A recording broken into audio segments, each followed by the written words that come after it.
Entonces, diseño estructural de pavimentos flexibles, método IMT-PAVE 3.0.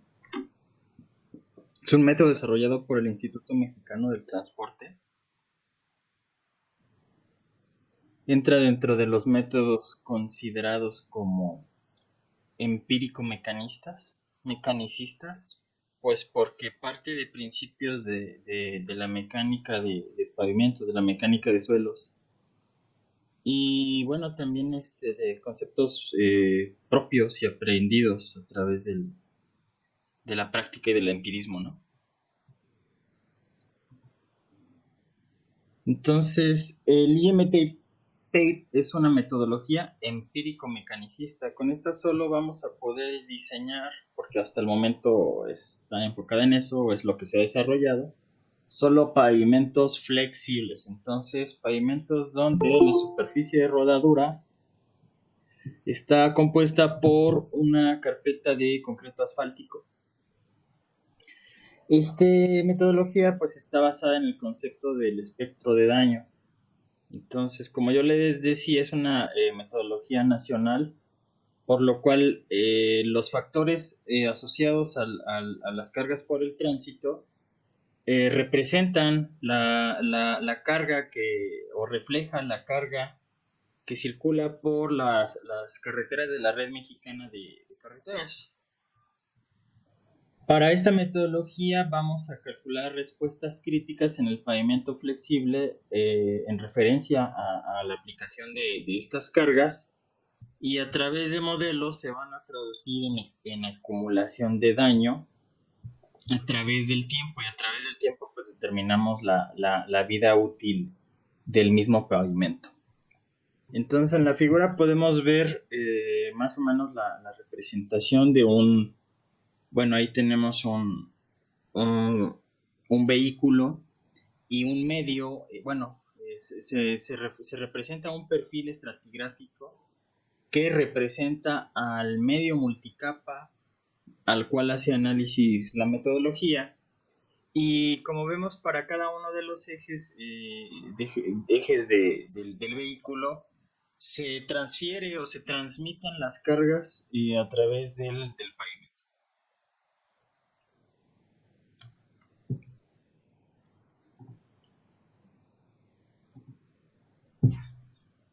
Entonces, las metodologías empírico-mecanicistas pretenden tener un enfoque más científico, con un marco teórico suficiente que permite el análisis completo de la mecánica del comportamiento de un pavimento ante las acciones del clima y el tránsito vehicular. Entonces, es importante que las metodologías para el diseño de pavimentos reflejen las características del tránsito aplicada, las características de los materiales, las cuestiones climáticas que, como sabemos, dañan o bueno, influyen en el comportamiento de los materiales que constituyen el pavimento. Y bueno, esto es a través de modelos más bien basados en conceptos mecánicos, y no más como conceptos, bueno, más bien empíricos, como tal vez la metodología pues del ASHTO, o tal vez la relación entre el valor relativo de soporte de California y el módulo que proponía la metodología del Instituto Mexicano del Transporte. Estas son, bueno, propuestas un poco más empíricas, mientras que los métodos empírico-mecanicistas pues toman conceptos pues, de la mecánica, la aplicación de la mecánica a los materiales que conforman la estructura del pavimento. En esta figura podemos apreciar pues los factores que comentamos que afectan en el diseño de pavimento. Tenemos las variables asociadas a los procesos climáticos, que a su vez influyen en la respuesta que tienen los geomateriales que componen las estructuras de nuestros pavimentos. En estas estructuras de los pavimentos pues circula el tráfico que transfiere su carga, Y bueno, a través de considerando todas estas variables, los modelos de análisis realizan iteraciones y encuentran encuentran resultados que para la metodología, por ejemplo, del IMTP está en función de la acumulación de los daños a través del tiempo, y esta acumulación de los daños a través del tiempo pues se ve reflejada en el pavimento en deterioros. Conceptos muy importantes en los materiales pues podría ser el módulo dinámico para las capas superficiales, para las capas de mezcla asfáltica, y el módulo resiliente, el cual define el comportamiento de los materiales granulares sujetos a cargas cíclicas. Entonces, para el módulo de resiliencia o el módulo resiliente tenemos una prueba en la cual nosotros tenemos sometido al material a cargas cíclicas. Entonces, estas cargas cíclicas son pues de una aplicación rápida, y van generando cada una de estas cargas pues una deformación plástica que ya es permanente. Entonces tenemos el comportamiento elástico y el comportamiento euplástico. Cuando nosotros sobrepasamos un límite de fluencia para nuestro material, dejamos el comportamiento elástico y comenzamos a tener un comportamiento plástico. En geomateriales es un poco difícil diferenciar esto. Bueno, diferenciar los momentos en los que tenemos estos dos tipos de comportamientos, a diferencia, como un ejemplo sería el acero dulce. Entonces, en nuestros geomateriales, las cargas que tendremos son de aplicación rápida. Nosotros tendremos deformaciones que son elásticas, quiere decir que en el momento en que la carga ya no sea aplicada, sea retirada, vamos a tener una recuperación elástica casi total. Si se fijan, tenemos la deformación total para este ciclo de carga, y al quitarla, tenemos la recuperación elástica. Sin embargo, sí queda un poco de deformación plástica. Al pasar los ciclos de carga y descarga, pues sí, es una carga cíclica, vamos generando una deformación total. Sin embargo, en el momento en que nosotros la levantamos, pues tenemos que se regresa, pero nunca se regresa a su estado original porque tiene una deformación plástica acumulada definitiva. Entonces llega el momento en que después de la aplicación de muchos ciclos de carga y de descarga, nosotros ya tenemos la deformación plástica acumulada, y nosotros podemos determinar el módulo resiliente como la pendiente del esfuerzo y la deformación, el esfuerzo desviador, que viene siendo el esfuerzo que es el exceso del esfuerzo de confinamiento para una prueba triaxial. Y bueno, entre la deformación pues elástica recuperable. Entonces estas son, como vemos, influye mucho el comportamiento de los materiales en nuestro modelo del IMTP, que junto con el tráfico que se va a ver reflejado en espectros de carga, pues es el que genera la acumulación de daños.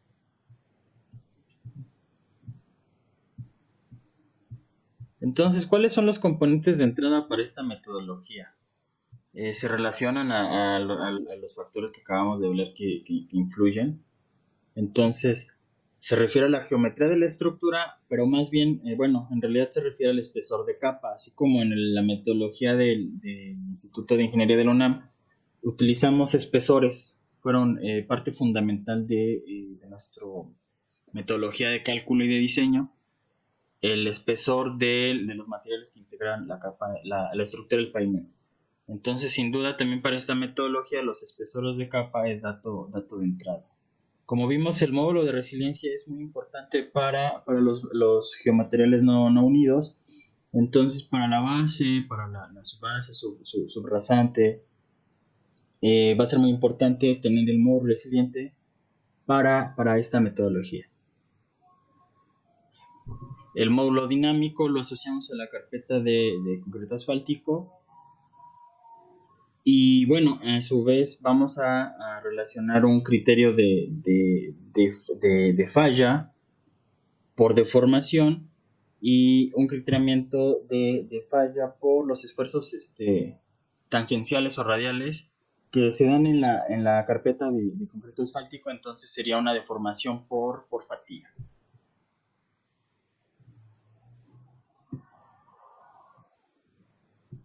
Entonces, definido el diseño inicial, se procede al cálculo de las respuestas estructurales.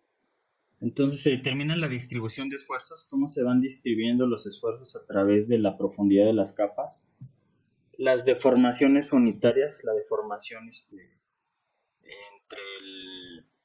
pues cómo calculamos una deformación unitaria, la deformación total entre la deformación que vamos teniendo. Y bueno, las deflexiones que se relacionan también a estas deformaciones. Entonces nosotros vamos a obtener un módulo dinámico, un módulo elástico para la capa de la carpeta asfáltica, y vamos a tener módulo de resiliencia para las subcapas que son granulares. Y bueno, a esto vamos a calcular pues las deformaciones.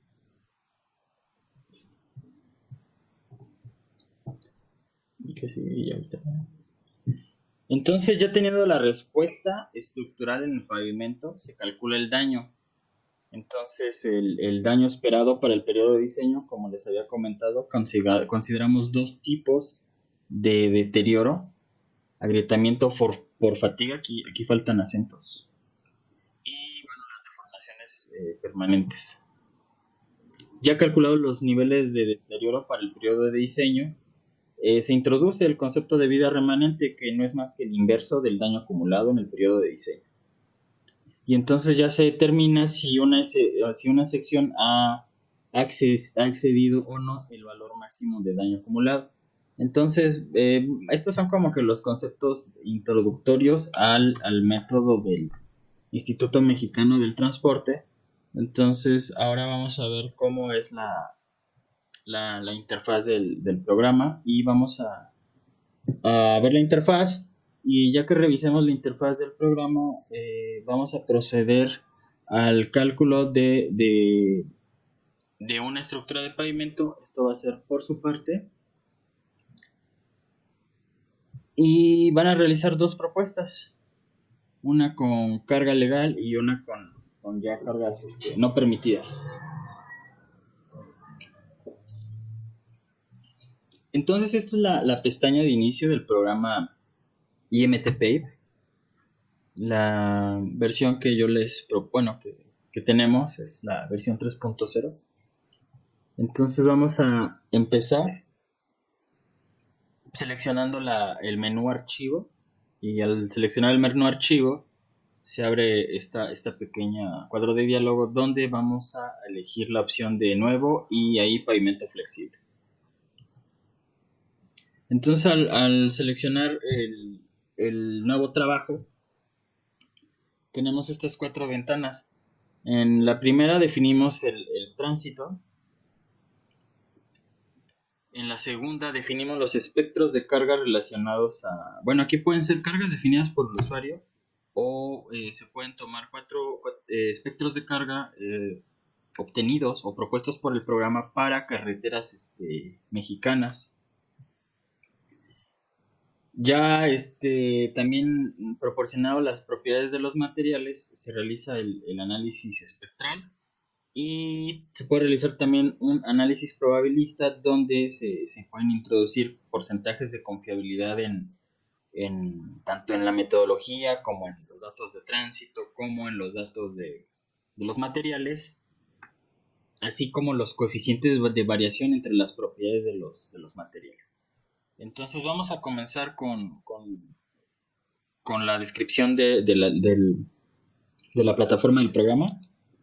En la ventana de tránsito introducimos el tránsito diario promedio anual. Elegimos factores de distribución para nuestro carril de diseño respecto al sentido.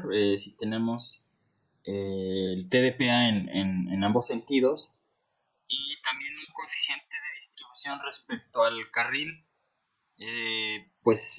Nosotros podemos tener uno o más carriles en un sentido. Entonces, para nuestro carril de proyecto, pues nosotros suponemos que esta situación, si tenemos un carril, dos carriles, tres carriles o más, y dependiendo del número de carriles, es el factor de distribución que pondremos. Ok, entonces ya tenemos aquí las tablas. Tenemos el factor de distribución por carril. Aquí nosotros... a ver.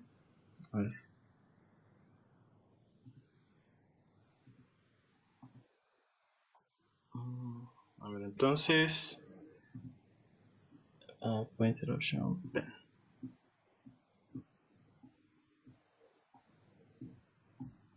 Ok, entonces vamos a imaginar que aquí tenemos una carretera. Entonces aquí tenemos...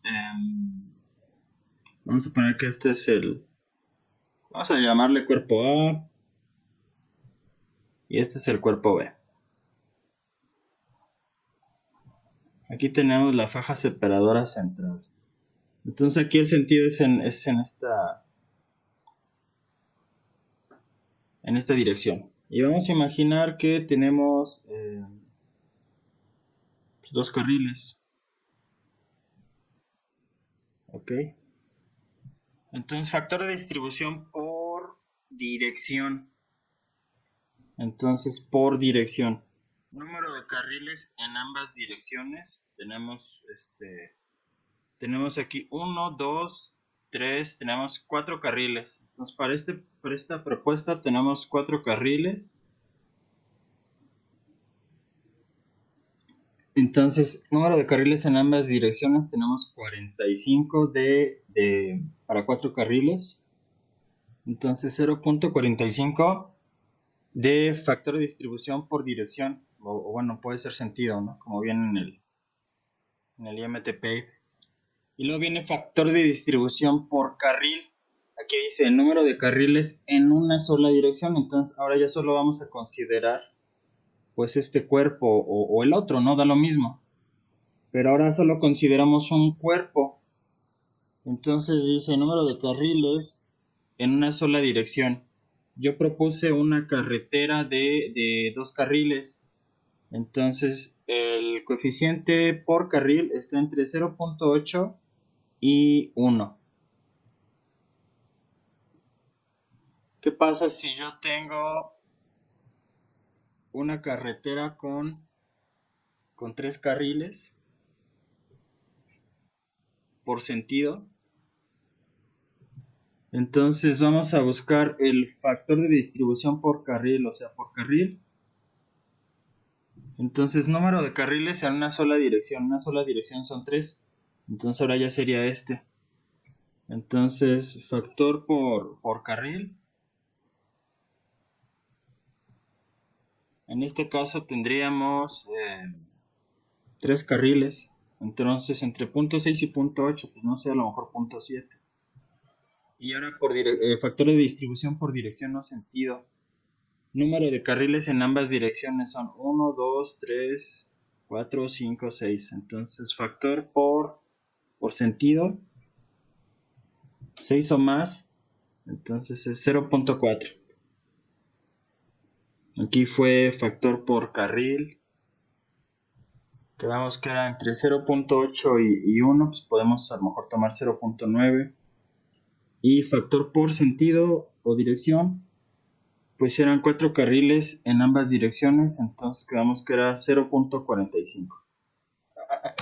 En función de estas dos tablas podemos ayudarnos para determinar los factores de distribución para el IMTP. Entonces vamos a suponer este caso de aquí. Factor por sentido, 0.45. Y factor por carril, 0.9. Entre 0.8 y 1. Entonces 0.9. Vida en años, pues a lo mejor podemos determinar una vida de 10 años. Y la tasa de crecimiento, pues nos la tendría que dar el estudio vial. Pero vamos a ponerla de 3% como un número estándar en caso de que, pues para la aplicación del programa. Podemos definir la clasificación vehicular en función de estos vehículos. La sumatoria tiene que dar 100% del total de la clasificación vehicular. Y en función de la vida, del horizonte de vida de proyecto y de la tasa de crecimiento y de la clasificación vehicular, se obtienen el volumen de tránsito para el horizonte de proyecto. En función de, bueno, aquí nos pone los tipos de ejes y cuál es el porcentaje respecto a las repeticiones de carga que nos están arrojando. Entonces, por ejemplo, el 63% de vehículos, el 6%, otro 6% de autobuses.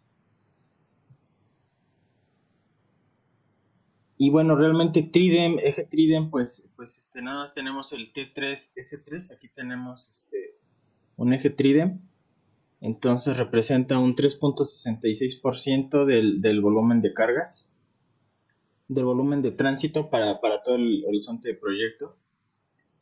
El eje tándem, pues ya tenemos más eje tándem, por lo cual el volumen pues es considerable, casi a lo que arroja unos ejes sencillos. En la siguiente ventana nosotros vamos a poder ver los espectros de carga para las carreteras mexicanas recomendadas por el programa, y nosotros podemos definir 4 niveles de carga: carga legal, carga con ligera sobrecarga. Vemos cómo van cambiando los espectros respecto al límite de carga legal. Ya comenzamos a pasar el límite de carga legal. Podemos poner alta sobrecarga, y de la misma manera, conforme vamos aumentando la carga, vamos viendo cómo comenzamos a tener más repeticiones, más frecuencias que sobrepasa el límite de carga legal. Y podemos definir muy alta sobrecarga, así como una quinta opción, que es la opción de avanzada, donde nosotros ya suministramos un espectro de carga personalizado. Vamos a poner para este caso un ejemplo de carga legal. Y en la siguiente ventana ya es el análisis espectral, en el cual nosotros vamos a proponer las capas. Y a estas capas les proponemos espesores y les proponemos su módulo. Como habíamos dicho, es un módulo dinámico para la capa superior, la carpeta de concreto asfáltico. Y para las capas granulares no unidas, no estabilizadas, son módulos de resiliencia. El programa nos ayuda a proponer módulos de resiliencia al picar el botón de información en función de clasificación del suelo respecto a AASHTO, y en función de clasificación del suelo respecto al SUX, el Sistema Unificado de Clasificación de Suelos. Podemos obtener más o menos en qué rango andan los valores de módulo de resiliencia, y el programa nos da valores típicos recomendados para el módulo. Entonces, para la estructuración aquí, que ya viene precargada en el programa, vemos un módulo de resiliencia para la base granular de 200 megapascales. Entonces, pues a lo mejor podría ser estos tipos de suelo para AASHTO: A24, A25, tal vez hasta A26, respecto a valores típicos. No sé qué otras características incluyan la clasificación. Y para el sistema unificado de clasificación de suelos, pues a lo mejor los 200 megapascales pues ya los encontramos en varios, pues por ejemplo aquí fíjense, una arena limosa reporta rangos de módulo de resiliencia hasta en el rango de 200 para la arena limosa. Pero generalmente ya vienen siendo gravas, gravas bien graduadas, gravas mal graduadas o una combinación de gravas con arcilla o con limo. Entonces, por lo general, pues en la base hidráulica la vamos a encontrar con esta clasificación de subs, o más bien encontraríamos bases hidráulicas dentro de estas clasificaciones de subs, aunque no nos vamos a ir solo con el módulo de resiliencia. Sin duda hay criterios que ya vimos. Para México, por ejemplo, una base hidráulica también tiene que cumplir cierta granulometría. Entonces tampoco nos dejemos guiar solo con la clasificación del suelo. Pero bueno, esta es una gran ayuda porque si nosotros no tenemos algún dato de laboratorio, podemos realizar un diseño preliminar con estos rangos típicos proporcionados por el mismo programa. Entonces se introducen los espesores y se introducen, por ejemplo, tiene una base granular, yo quiero agregar una nueva capa, le doy el botón de más, le doy clic en el botón de más y me aparece este cuadro de diálogo, esta ventana nueva donde puedo agregar una capa. Aquí la capa que voy a agregar es en función de la capa que estoy buscando. Si yo quiero agregar, creo que es aquí, por debajo de la base granular, una subbase, por ejemplo. ¿Y cuál es el material? Pues tal vez sea una arena limosa, no sea una grava, tal vez hasta una arena mal graduada. Y vamos a darle un espesor de 30 centímetros con un módulo. Entonces, pues aquí ya se me olvidaron. Entonces le voy a dar X y vamos a buscar dentro del catálogo que nos proporciona, pues no sé, tal vez para una base, incluso hay arenas limosas que entran dentro de su base.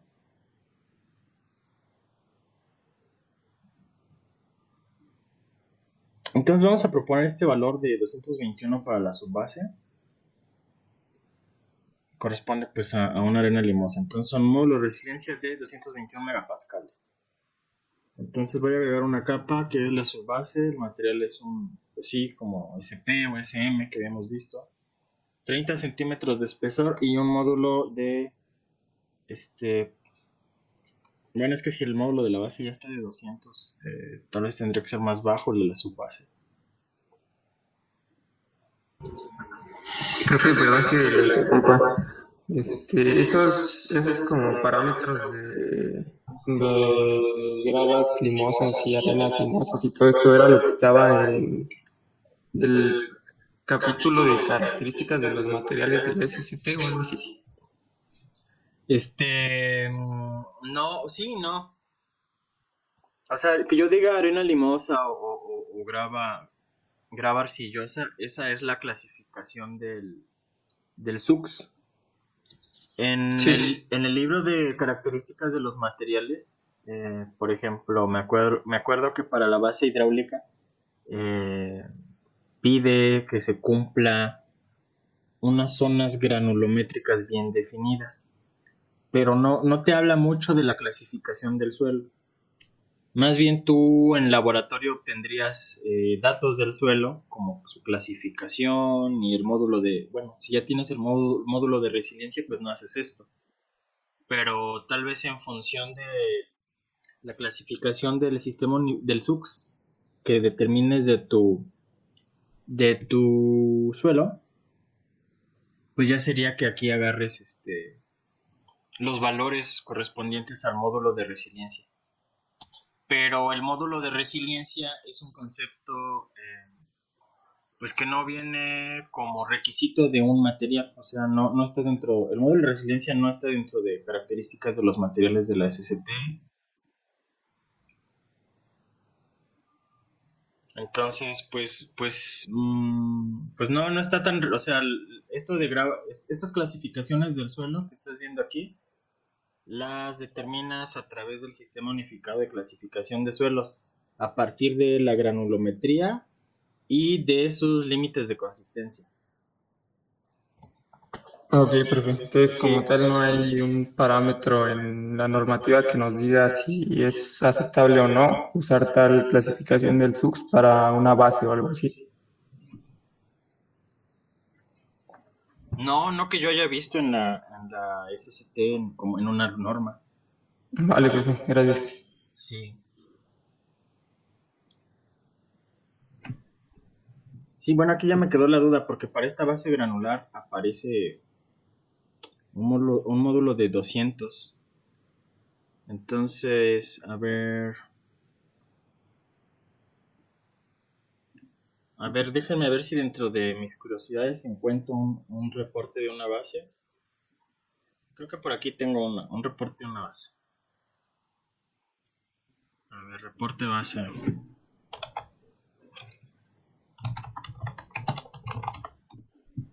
A ver, vamos a ver.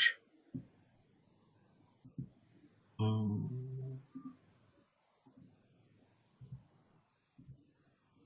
A ver, aquí tengo esta base hidráulica.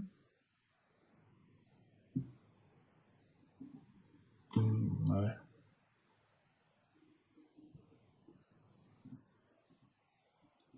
A ver, dice descripción, grava arena limosa, café, que no sé qué es eso, pero bueno.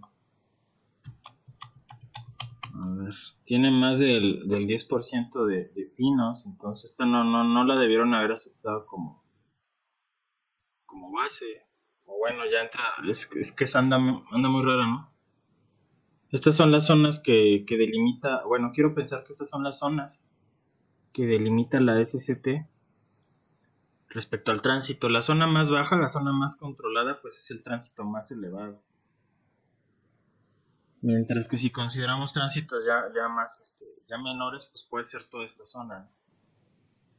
Y por ahí tiene un poquito más de finos, entonces igual podría realizarse otra prueba, no sé. Pero vamos a ver si aquí...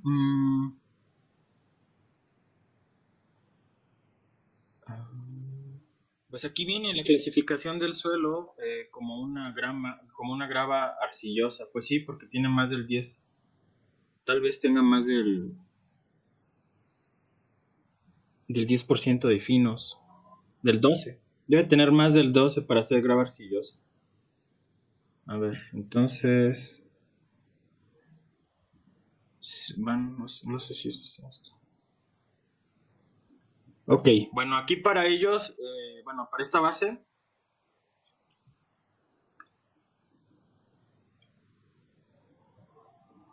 aparentemente cumple también el BRS que se pide. Acuérdense que es el del 100%. Expansión según tiene un 0%. Equivalente de arena.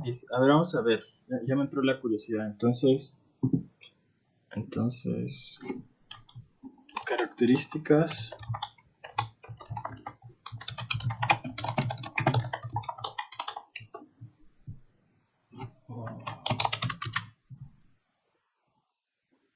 Ok, entonces.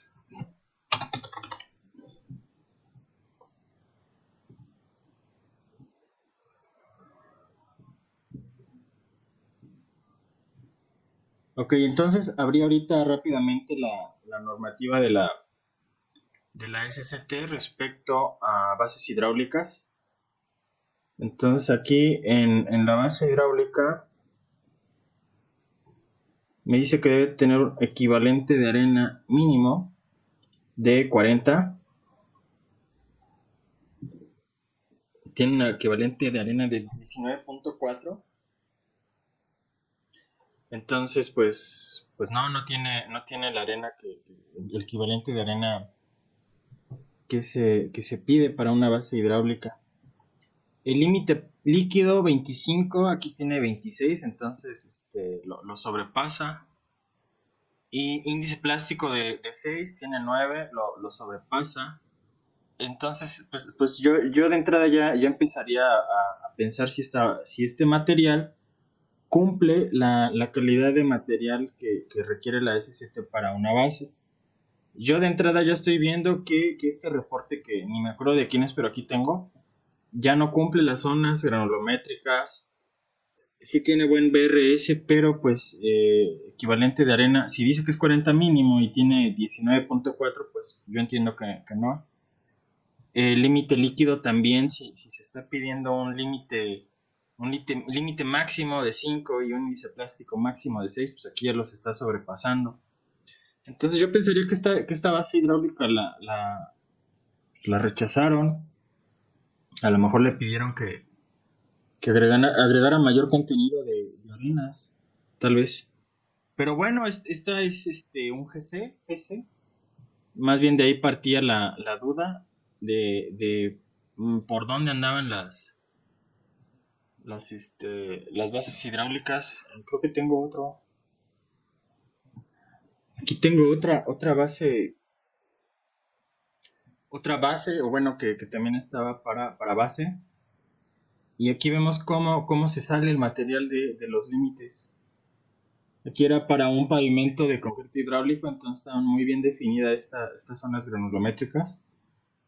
Pues ya más o menos por ahí andaba. Entonces, pues es pues también si tiene más del 12%, no, esta no tenía el 12% de finos, tiene menos al 12% de finos. Entonces, vamos a clasificarla, ¿no? Vamos a clasificarla. Rápidamente, vámonos con el vudú. Entonces, vamos a ver Ok.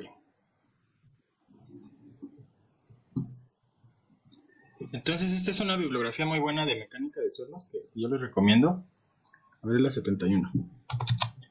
Es el vudú de mecánica de suelos. Entonces, yo se los recomiendo ampliamente. Vámonos aquí a ayudarnos con el vudú para clasificar este suelo. Entonces, aquí en el vudú, la figura 4.9a nos ayuda a clasificar pues suelos gruesos. Entonces, vamos a ver. Pero ¿cuál era? Era la otra, ¿no? La otra base que estábamos viendo. Entonces vamos a clasificar. Bueno, ese tampoco quedó aceptada como base porque pues tienes partículas muy grandes. Pero bueno, vamos a ver si nos sirve que repasamos clasificación de suelos. Entonces fíjense, son el 50% de partículas mayores a 0.075 milímetros. Este 0.075 milímetros es el que tenemos aquí en esta gráfica hasta acá, que define, recuerden, la malla número 200. Entonces es la apertura de la malla número 200 la que define si nuestras partículas de suelo son finos. ¿Qué quiere decir con finos? Pues limos, arcilla y pues, coloides que no nos interesan mucho, ¿no? Entonces, son el 50% de partículas mayores al tamaño de la apertura de la malla 200 que representa el fino. A ver, vamos a ver. Grava 69 y arena 24.67. Entonces, esto da un total pues viene aquí abajito, no es que no se ve, de 93.9. Entonces, sí, efectivamente, el más del 50% es suelo fino. Digo, suelo grueso. Ahora vamos a ver. ¿Es la fracción de grava mayor a la fracción de arena? Grava 69, arena 24, sí. Entonces, sí. La primera letra es una G. Ok. Es la arcilla más el limo. O sea, los finos. Acuérdense, finos es igual a arcilla más limo. Entonces, los finos ¿son mayores al 12%? No, mis finos son el 6.1. ¿Son menores al 5%? No. Mis finos están entre el 5 y el 12%. Entonces, ya aquí ya entro dentro de símbolo doble. Entonces me preguntan, ¿es la arcilla mayor al limo? Am, Aquí como lo sé, a través de el coeficiente de uniformidad del suelo y el coeficiente de curvatura. Son estos coeficientes, a ver, vamos a verlos un poco más a detalle en el Excel. Entonces, son coeficientes que están en función de la distribución de partículas, que a fin de cuentas nos define la forma de la curva. Entonces, el coeficiente de uniformidad lo obtenemos del el diámetro al que pasan el 60% de las partículas. Entonces, el 60% de las partículas, y de aquí obtengo el diámetro al que pertenecen, al que pasan el 60% de las partículas. Entonces, al 60% de 60, el 60% lo proyecto, y cuando toco mi curva granulométrica, proyecto el eje de las X y obtengo el tamaño de mi partícula. Entonces, para esta partícula fue 7.5, van aumentando 7.5, 75, pues son ciclos de 10. Entonces, ¿por qué dice que es 63.33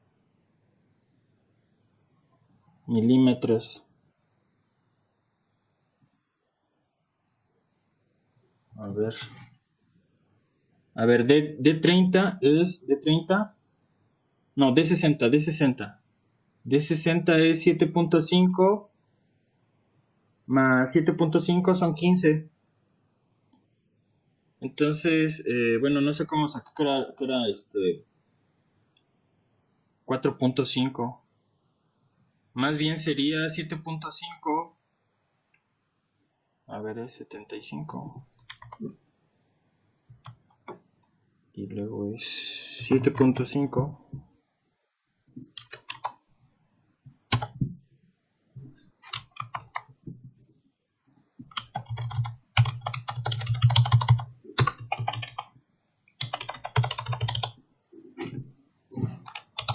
Oh, ¿qué pasó? Ya no funciona mi teclado. A ver, entonces es 75 menos 7.5 entre 10, 6.75. Entonces cada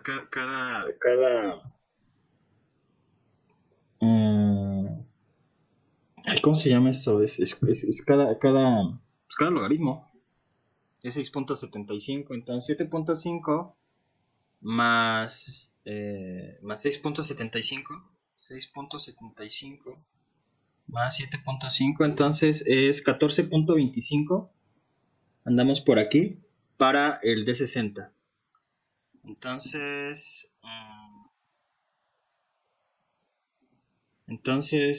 shape D60, proyecto aquí y ahora saco para acá.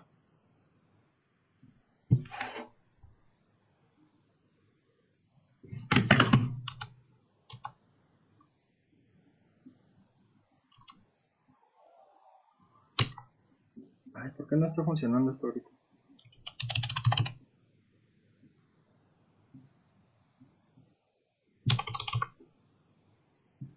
Ok, entonces era aquí donde toca proyecto.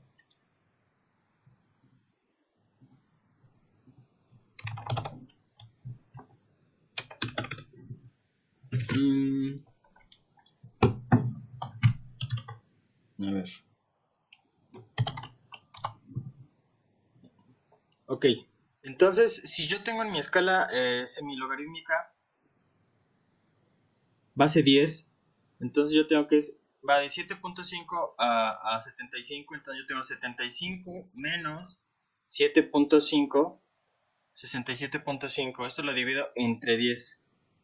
Entonces cada una de estas líneas pues es 6.75, ¿no? Para este tramo de aquí a acá. Entonces pues casi que esa es la primera línea. Entonces sería 7.5 más 6.75.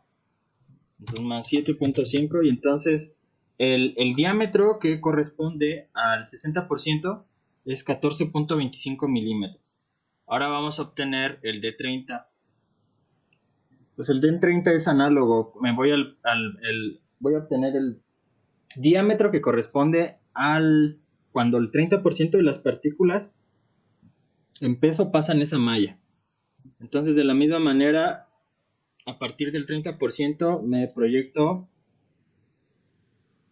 hasta cruzar con mi curva granulométrica, y de aquí obtengo, al proyectar el eje de las X, el diámetro correspondiente al cual el 30% de partículas en peso pasa en este porcentaje. Y entonces aquí también vuelvo a quedar en una malla, digo en una línea, en una división.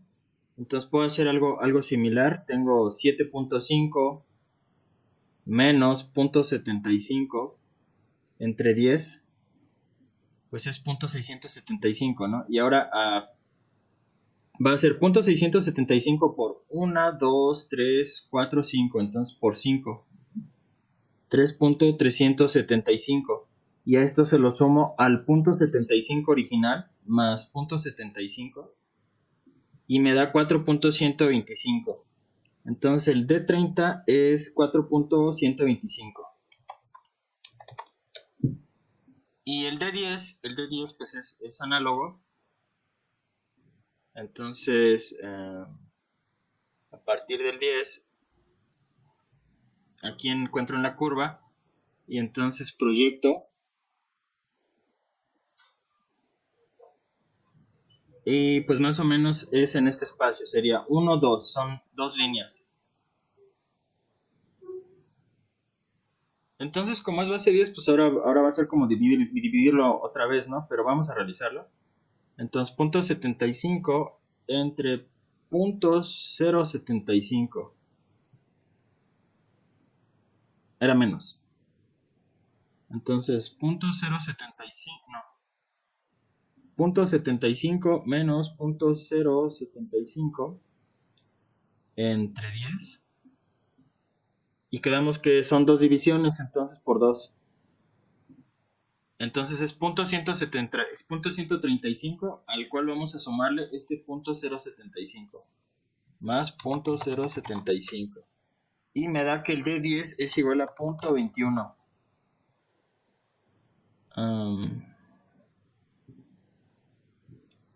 Bueno, ya viene aquí la fórmula, si se fijan. 0.030. Y entonces obtengo el CU de dividir el D60 entre el D10, que es el coeficiente de uniformidad, y el coeficiente de curvatura lo obtengo de cuadrar el D30 y dividirlo entre el D10 y el D60. Y entonces así obtengo los coeficientes de uniformidad y el coeficiente de curvatura. Ahora sí, teniendo estos coeficientes, puedo definir cuál es la clasificación del suelo a través del SUX. Entonces quedamos que no sé si es mayor la fracción de arcilla que de limo. Entonces el CU es mayor a 4. CU es mayor a 4, sí. El CC está entre 1 y 3. No, pues no está. Bueno, aquí estos de aquí tendríamos que definir a través de una prueba de límites de consistencia. A través del límite líquido y el límite plástico obtendríamos el índice plástico. Y a través de la carta de plasticidad pues definiríamos. Entonces la segunda letra sería la C del símbolo doble. Pero para la primera parte del símbolo doble, la segunda letra es W de bien graduado y la segunda letra o puede ser P de mal graduado. Entonces esto depende del coeficiente de curvatura. ¿El coeficiente de curvatura es mayor a 4? Sí. El coeficiente de uniformidad es mayor a 4, sí. Es 63.33. El coeficiente de curvatura está entre 1 y 3, no, es 6.32. Entonces aquí sería nuestra como el coeficiente de curvatura ya sale de este rango, a fuerza ya tenemos que el suelo es mal graduado. Entonces esta sería nuestra clasificación GPGC en caso de tener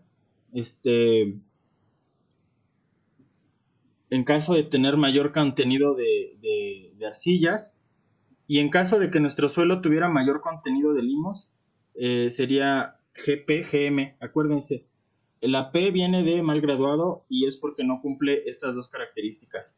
En el momento que coeficiente de uniformidad y coeficiente de curvatura cumplen estas características, ya podemos decir que el suelo es bien graduado. Entonces, digamos que esto es lo que tienen que realizar en campo.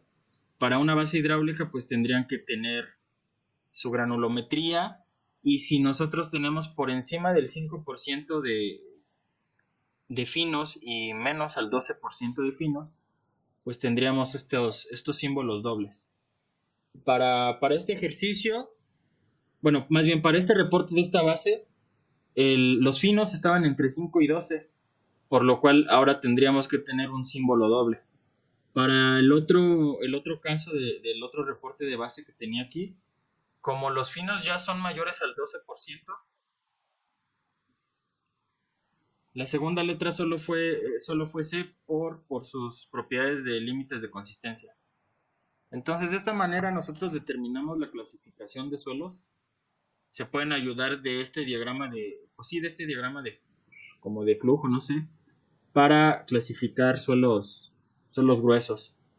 El Voodoo Muni también en la siguiente página pues trae el diagrama para clasificar suelos finos. Pues este diagrama está dentro de un libro. Más bien el libro te pongo la primera pantalla. Es este libro.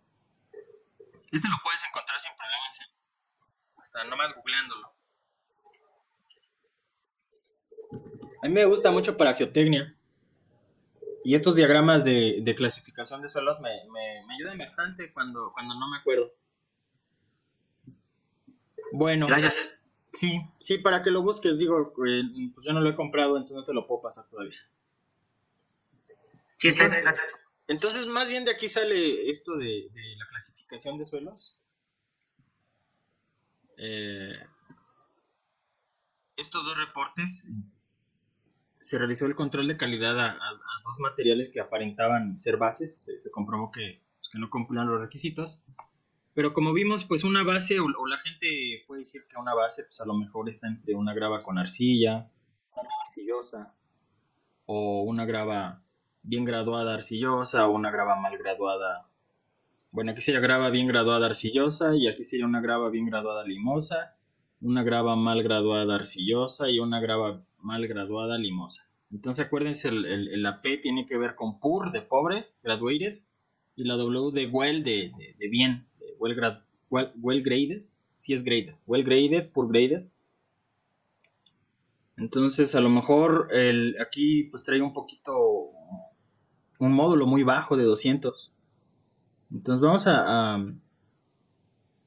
proponer para la base granular, vamos a poner un módulo de, pues suponiendo que es una grava arcillosa, 214. Y para la arena limosa, pues es que sí tiene sus vacíos más, bueno, no sé por qué tiene más el valor típico de una arena limosa.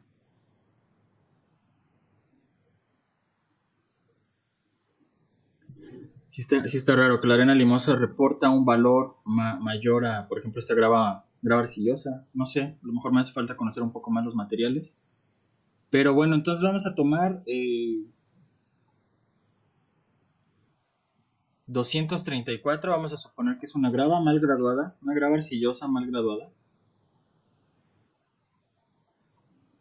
Entonces vamos a poner 234 para la base hidráulica, y para la subbase vamos a suponer 221. Entonces son 234 y 221. Entonces aquí suponemos 234, agregamos la capa de la subbase en función del material que habíamos dicho con arena limosa. El espesor pues vamos a meterlo de 30, y el módulo pues vamos a quedar que era 221.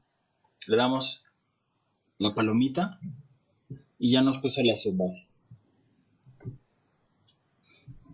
Entonces pues vamos a realizar, aquí ya trae los módulos, entonces que ejecute el análisis espectral.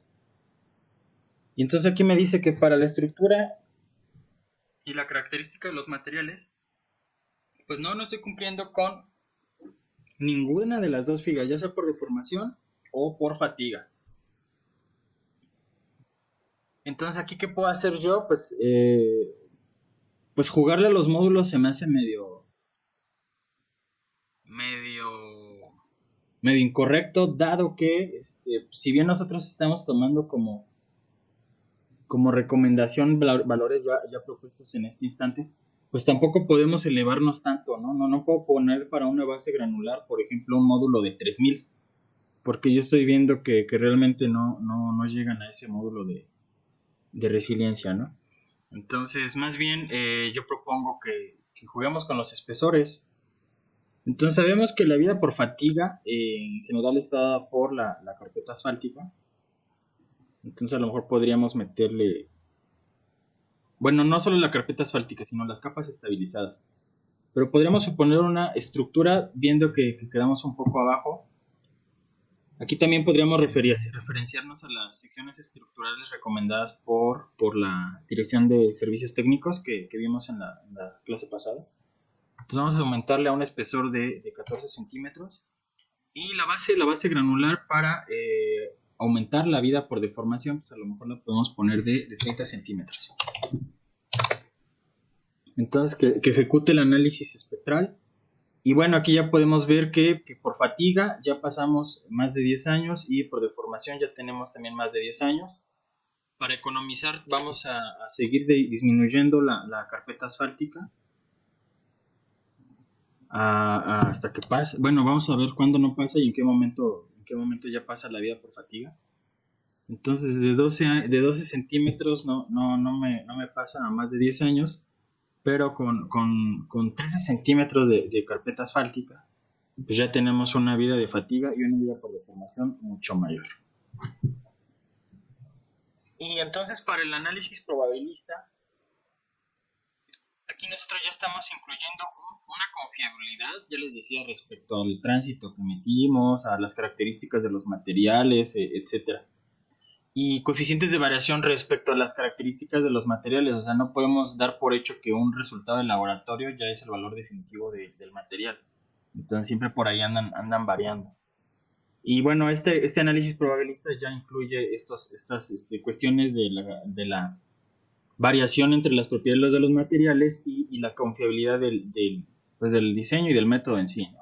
Entonces vamos a realizar el análisis probabilista y si se fijan, como en el análisis espectral, con los 13 centímetros apenitas y nos fijamos que con 12 ya no pasábamos la vida por fatiga, entonces en un análisis probabilista, como ya estamos dudando todavía más de nuestras propiedades de los materiales y de la confiabilidad del método y de todo lo que quieran, pues ya la vida por fatiga disminuye. Entonces aquí pues ahora sí que depende mucho del criterio del diseñador de pavimentos, ¿no? Yo recomendaría pues que lo ideal sería que pasara ambos diseños. Entonces nos regresamos al diseño anterior y vamos a poner, por ejemplo, 15 centímetros para realizar el análisis espectral. Ya sabemos que lo va a pasar, pero ahora en el análisis probabilista, pues vamos a analizar cuánto cambia la vida por fatiga ahora con este cambio en el espesor. Y entonces por vida por fatiga ya lo pasa con 15 centímetros de espesor. Estos 15, 2 centímetros extra ya digamos que dan por revisado todo esto que podríamos tener en respecto a la variación y a la confiabilidad del método. ¿Cuál es el siguiente paso? Pues generar el reporte. Vamos bueno, hay una herramienta muy interesante dentro del IMTP que es la calculadora de módulo resiliente. Entonces, vamos a darle clic, por ejemplo. Y aquí vemos respecto a suelos granulares, suelos finos o suelos estabilizados. Vamos cambiando la, la clasificación del suelo que tenemos y calculamos la distribución del esfuerzo más o menos a una profundidad para calcular el módulo resiliente. Entonces, por ejemplo, vamos a calcularlo a una profundidad de 1.1 metro. A lo mejor ya estamos pues sí, en la subrasante. Y bueno, nos va dando distintos valores de módulo de resiliente respecto a la calculadora que tiene integrada. Podemos tener clasificación respecto a la rigidez del material, o bien si estamos hablando de una mezcla, bueno, de un suelo estabilizado con cemento o de un suelo estabilizado con asfalto. Entonces, por ejemplo, para estabilidad con asfalto ya incluimos el criterio del número de estabilidad. Para estabilizado con cal, con presión no confinada. Y para estabilizado con cemento Portland, pues la resistencia F'C del suelo estabilizado. Entonces tiene esta calculadora de módulos muy interesante para las capas inferiores. Y tiene también una calculadora de módulos dinámicos para la carpeta de concreto asfáltico. Entonces al darle aquí nos pide que definamos qué modelo. Entonces para obtener el módulo elástico toma el modelo de Hirsch o el modelo de Guichak o el modelo de Alcatif. Y entonces nosotros seleccionamos el modelo y respecto al modelo que seleccionamos, en la siguiente opción que es datos del asfalto nos va a pedir los parámetros que se relacionan o los parámetros necesarios para determinar el módulo respecto a este modelo, ¿no? Y entonces nosotros introducimos los datos del asfalto y los datos de la mezcla. Y ya teniendo datos del asfalto y datos de la mezcla, estos los podríamos obtener del laboratorio, pues calculamos un módulo. Y este va a ser el módulo dinámico para la carpeta de rodadura. Entonces estas son de las funciones y de lo atractivo del programa IMT. Nos ayuda tiene la calculadora de módulos, utiliza espectros de carga relacionados a las carreteras mexicanas y pues también tiene el cálculo probabilista para pues considerar cuestiones de incertidumbre en nuestros materiales, modelos, etcétera. Bueno, ya vimos las herramientas que tiene el IMTP para calcular los módulos. Ahora lo ideal sería generar el reporte. Entonces, al darle el reporte, pues ya nos da esta ventana que pues bien puede ser como nuestro reporte del diseño, ¿no? Aquí se sumarizan los datos importantes, el TDPA, los factores de distribución, el horizonte de proyecto, así como la tasa de crecimiento, la distribución vehicular, las capas que consideramos en el análisis, sus espesores, los módulos y la variación que podrían tener estas propiedades, la confiabilidad del diseño y como final obtenemos el resultado que nuestra estructuración presupone que va a tener una vida, la fatiga mayor a los 10 años, que fue lo que pusimos de inicio, y una vida por deformación mayor a los 10 años. Entonces podríamos considerar que este ya es un diseño aceptable, dado, bueno, para las condiciones que consideramos. Entonces esta es la herramienta del IMTP, es una metodología empírico-mecanicista y bueno, toma conceptos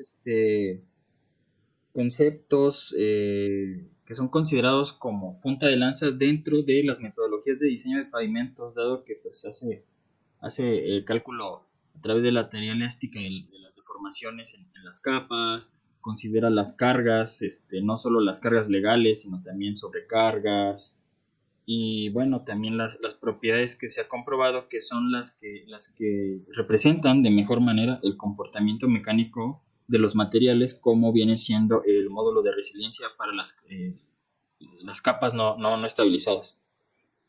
Entonces, pues esta es una pequeña introducción a la metodología. A lo mejor no vemos los modelos de deformación, ni los modelos de fatiga, pero con esto ya podemos generar un diseño